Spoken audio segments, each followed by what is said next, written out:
આજથી ગુજરાત વિધાનસભાનું સત્ર શરૂ થશે। વિધાનસભાનું સત્ર 23 દિવસ સુધી ચાલશે। બુધવારે નાણામંત્રી કનુ દેસાઈ બજેટ રજૂ કરશે।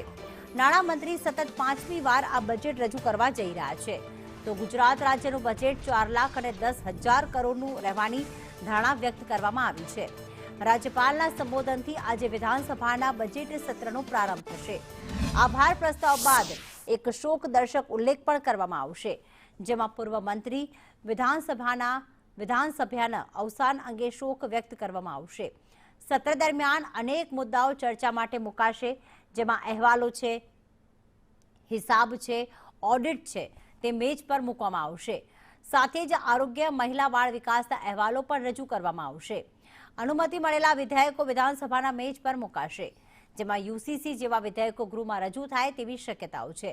સરકાર 7 નવા બિલ રજૂ કરવાની તૈયારીમાં છે ને એની પહેલા ભાજપ ધારાસભ્યોની બેઠક પણ મળી।